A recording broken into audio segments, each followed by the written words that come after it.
Hello everyone, welcome back. Placement preparation में आपका फिर से स्वागत है। आज हम बात करने जा रहे हैं सूडो कोड के बारे में, जो एसेंचर में पूछ जा चुके हैं। क्वेश्चन नंबर 1 की बात करते हैं। क्वेश्चन नंबर 1 कह रहा है what will be the value of following pseudo code. ठीक, देखिए हमारे पास ये इतना पार्ट है, इसको देख के हमको ऑप्शन टिक करना है कि ये हमारे ऑप्शंस हैं। इसमें बताना है कौन सा ऑप्शन सही है, कौन सा ऑप्शन गलत है। ठीक, देखिए अगर इस क्वेश्चन की बात करें, यहाँ ध्यान से देखिए, यहाँ पे इंटीजर के साथ देखिए ये क्या है हमारा वेरिएबल, यहाँ पे वेरिएबल्स है वैल्यू एन और नम। देखिए 3 वेरिएबल्स है हमारे पास, यहाँ पे 3 वेरिएबल्स हैं जिसमें से नम हमारा इनिशियलाइज नहीं है। देखिए वैल्यू इनिशियलाइज है 1 से, एन इनिशियलाइज है 45 से, बट यहाँ पे नम जो है वो इनिशियलाइज नहीं है। जब भी वेरिएबल इनिशियलाइज नहीं होती तो बाय डिफॉल्ट हम लोग क्या लेते हैं, 0 लेते हैं। जब इंटीजर के केस में बाय डिफॉल्ट वैल्यू होती है, जो यहाँ वेरिएबल्स की अगर इनिशियलाइज नहीं होते तो वो क्या होती है, 0 होती है। ठीक, देन यहाँ पे देखिए हम लोग ने यहाँ पे वेरिएबल देख लिया, हम नम इनिशियलाइज नहीं है तो बाय डिफॉल्ट क्या वैल्यू होगी, 0 हो गई। हम बाकी जो वैल्यू वेरिएबल्स हैं वैल्यू 1 है और एन क्या है 45 है। यहाँ पे देखिए नम है, नम क्या है बेसिकली, ये इसका क्या इस्तेमाल है, देखिए इसका बेसिकली इसको कहने का मतलब है it will return result 0 only.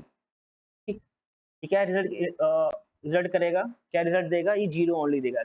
अब उसके बाद हम मूव करेंगे इस लाइन में, यहाँ लिखा है num equal to num plus value. ठीक, इसका बेसिकली मतलब होता है कि नम की वैल्यू क्या है, देखो बेसिकली इसका बाय डिफॉल्ट वैल्यू क्या 0 थी, और वैल्यू जहाँ पे वैल्यू ये वैल्यू इक्वल टू 1 यानी कि वैल्यू ऑलरेडी वैल्यू यहाँ पे सेट थी, तो प्लस 1, तो हमारा आउटपुट क्या आ जाएगा, यहाँ पे जो नम का जो आंसर आ जाएगा वो क्या आएगा, 1 आ जाएगा। ठीक, और हम लोग प्रिंट कर रहे हैं नम को, तो हमारा नम क्या है, 1 है। ठीक, तो हमारा आंसर क्या आ जाएगा, नम आएगा। तो option number C is the right answer. एक चीज याद रखिएगा, तब भी जब भी इंटीजर में जब भी वैल्यू डिक्लेयर नहीं होती वेरिएबल में, तो हम लोग बाय डिफॉल्ट इंटीजर में क्या लेते हैं, 0 लेते हैं। ठीक, तो इसीलिए यहाँ पे नम की वैल्यू क्या ली है, हम लोगों ने 0 ली है, तो 0 ली है, बाकी क्योंकि बाकी वेरिएबल की वैल्यू क्या थी, दी हुई थी। ठीक, तो हम लोग क्या करेंगे, मूव कर देंगे, एक एक स्टेप मूव कर जाएंगे। फिर ये स्टेप बेसिकली ये स्टेप क्या कह रहा है, ये इट विल रिजल्ट 0 ओनली। ठीक, क्योंकि यहाँ पे नम का वैल्यू क्या थी, नम की वैल्यू 0 थी, इसीलिए क्या नम का क्या यहाँ पे क्या आ गया, नम 0 आ गया। ठीक, अब यहाँ पे भी नम 0 आ जाएगा, प्लस वैल्यू वैल्यू क्या थी, 1 थी, तो 1 आ जाएगा। इसको हम लोग ऐड करेंगे तो हमारा नम ओवरऑल क्या आ जाएगा, 1 आ जाएगा। तो प्रिंट कर देंगे 1, तो हमारा आउटपुट क्या आ जाएगा, option number C is the right answer, 1।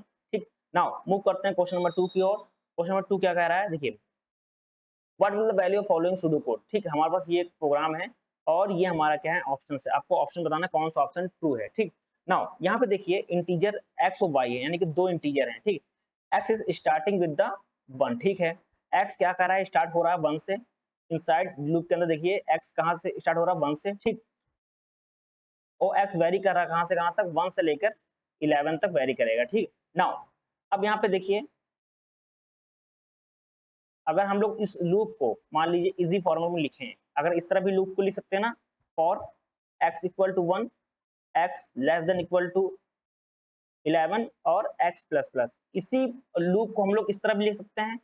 आगे मूव करेंगे x equal to x plus 2, इस तरह भी तो लिख सकते हैं, इस लूप को लिख सकते हैं ना, ये समझने आसानी से आप सब इसको समझ सकते हैं। ठीक, नाउ अब यहाँ पे क्या करेंगे, कंसीडर करेंगे first iteration x equal to 1।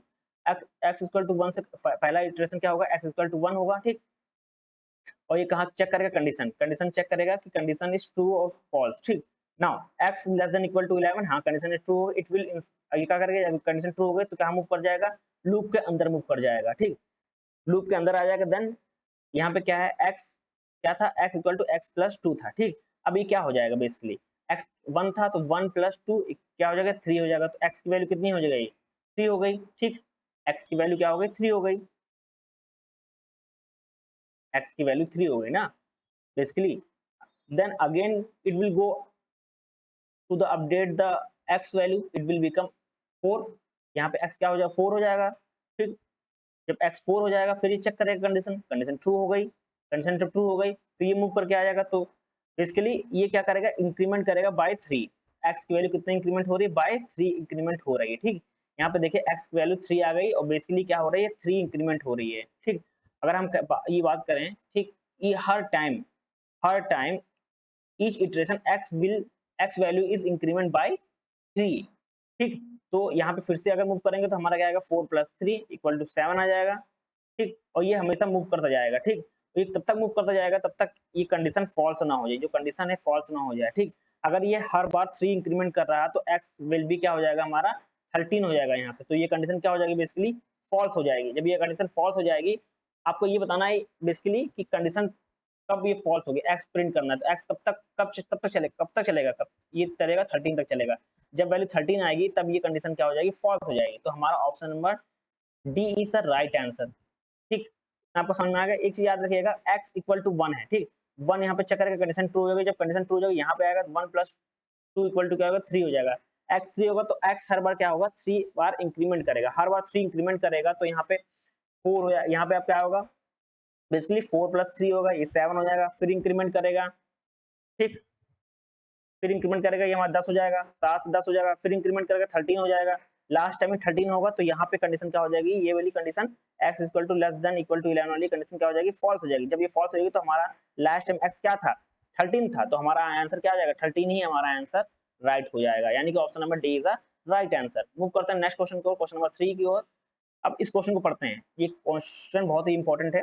ठीक, नाउ आपको इतना हमारा क्वेश्चन पढ़ना है, हमको एन को प्रिंट करना है, ये हमारे ऑप्शन है, आपको बताना है कौन सा ऑप्शन सही है। ठीक, नाउ यहाँ पे देखिए दो वेरिएबल्स हैं, कौन कौन से, यहाँ पे देखिए जे ओ एम हमारे वेरिएबल्स है, और जे ओ एम इनिशियलाइज किया गया है, 1 1 से इनिशियलाइज किया गया है। ठीक, नाउ और यहाँ पे इंटीजर क्या है, इंटीजर हमारा ये है, और इसके अंदर वैल्यू रखी है 0 1 0। ठीक, और ये अब ये कैसे वर्क कर रहा है ये समझते हैं। सबसे पहले देखिए A0 यहाँ पे दे रखा है, और इंडेक्सिंग यहाँ पे दे रखी है। ठीक, अब इसको अगर सॉल्व करें तो 0 प्लस 1, ठीक, 0 प्लस 1 इंडेक्सिंग यहाँ पे है, ये इंडेक्सिंग 0 है, इंडेक्सिंग 0 की वैल्यू क्या है, ये है, और इंडेक्सिंग 1 की वैल्यू क्या है, ये है, तो 0 प्लस 1 हमारा क्या हो जाएगा, ओवरऑल 1 हो जाएगा।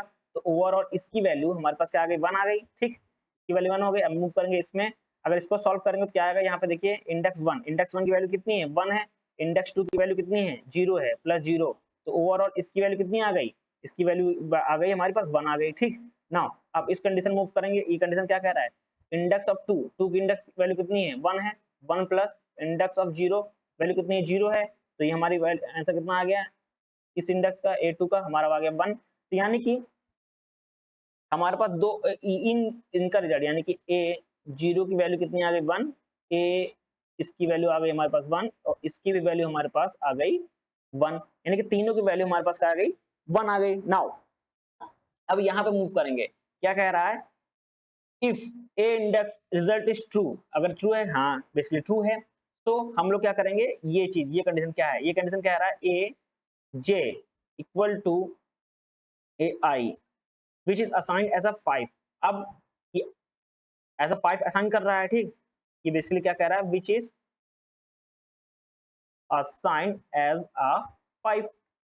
ठीक, तो हम लोग यहाँ पे मूव कर जाएंगे। ठीक,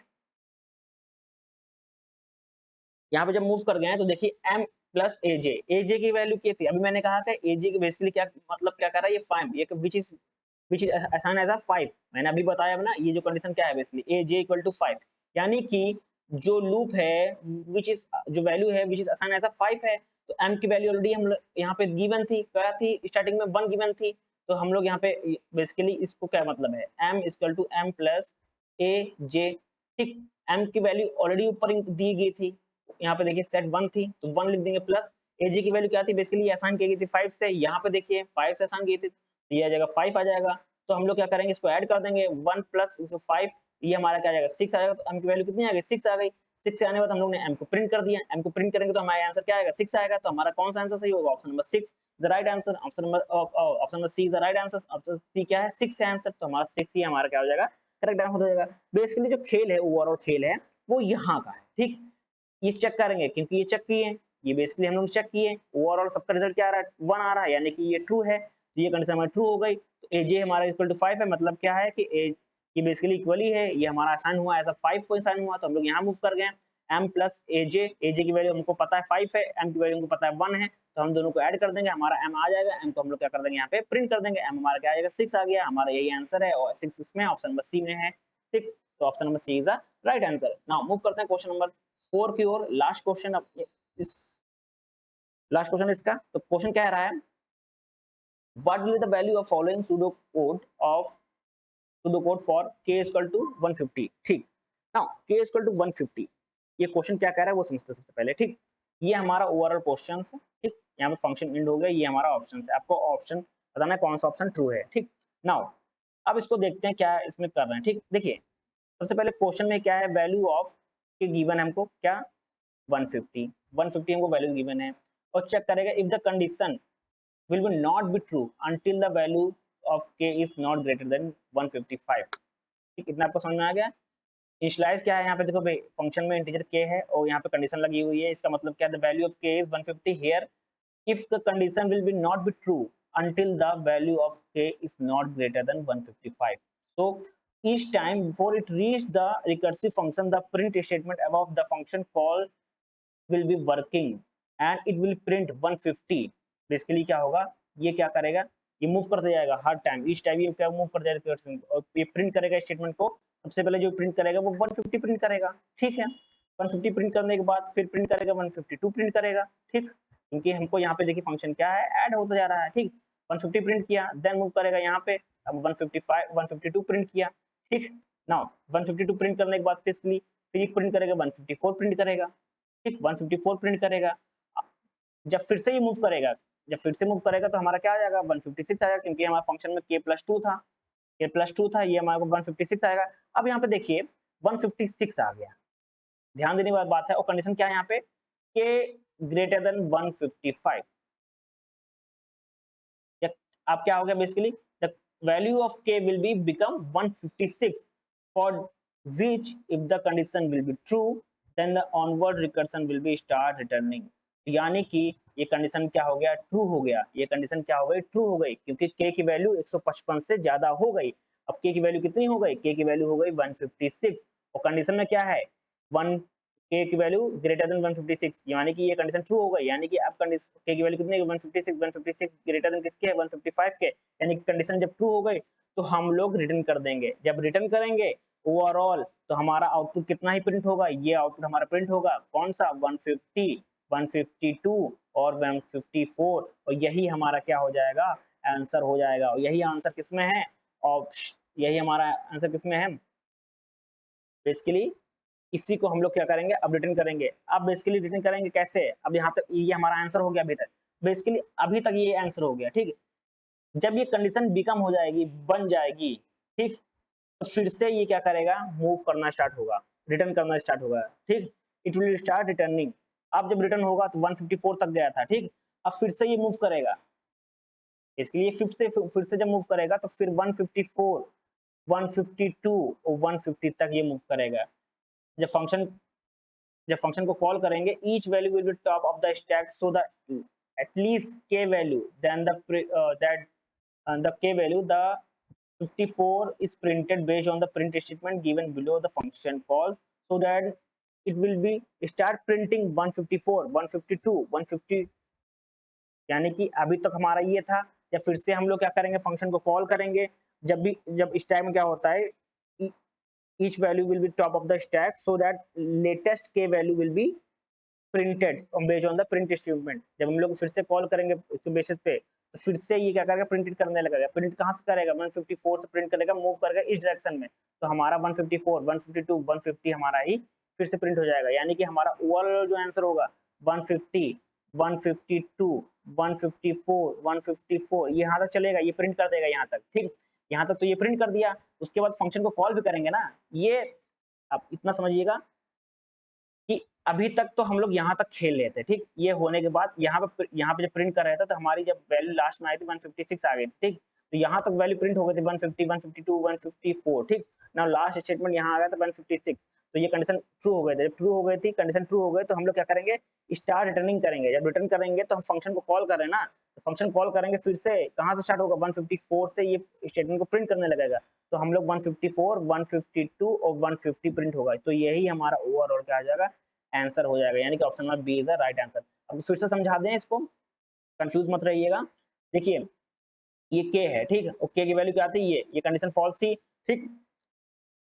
इस कंडीशन को ट्रू करना था, बेसिकली हमारा 150 था, ठीक है, 150 था, ठीक। ये कंडीशन क्या है, लेस देन थी, यानी कि के की वैल्यू लेस देन 150 है, तो हम लोग क्या करेंगे, पहले प्रिंट करेंगे 150 प्रिंट कर देंगे, देन उसको इंक्रीमेंट होगा 152 होगा, ठीक, फिर इंक्रीमेंट होगा 154 होगा, ठीक, इंक्रीमेंट होता जाएगा, फंक्शन कॉल हो जाएगा, फंक्शन कॉल होता जाएगा, ये फंक्शन जो होगा k+2 वैल्यू ऐड होती जाएगी, ठीक। नाउ 156 आ गया, ठीक, 156 जैसा ही आया तो यहाँ पे कंडीशन चेक करेगा, कंडीशन क्या होगा, ये इसलिए ट्रू हो गए तो रिटर्न करेगा। रिटर्न करने के बाद जब हम लोग फंक्शन को कॉल करेंगे तो कहाँ से कॉल होगा, यहाँ से कॉल होगा ना। जब फिर तो जब भी अब देखिए फंक्शन जब कॉल होता है ना स्टैक में, तो टॉप जो वैल्यू होती है वो प्रिंट होने लगती है। टॉप वैल्यू क्या थी, 154 थी, तो 154 प्रिंट होगी, देन उसके बाद 152 प्रिंट होगी, देन उसके बाद 150 प्रिंट होगी। तो यानी कि सबसे पहले जो वैल्यू होती है 150, यहाँ से इस कंडीशन देखिए प्रिंट के ये देखिए ये 150 152 154 यहाँ प्रिंट हो गई। उसको जब फंक्शन को कॉल करेंगे तो जो टॉप में होगा वैल्यू वो फिर से प्रिंट होने लगेगा। तो अभी टॉप में वैल्यू क्या थी, 154 टॉप में वैल्यू थी, ठीक। स्टैक की अगर बात करें, स्टैक अगर डेटा स्ट्रक्चर की बात करें तो टॉप वैल्यू 154 थी ना, तो 154 प्रिंट करेगा। फिर उसके बाद फिर कौन सी टॉप वैल्यू थी, 152 टॉप वैल्यू थी, और फिर लास्ट में 150 टॉप वैल्यू थी, इसको प्रिंट करेगा। तो यही हमारा आंसर हो जाएगा, यानी कि option number B is the right answer. आज के लिए बस इतना ही, मिलते हैं नेक्स्ट वीडियो में। Thank you everyone.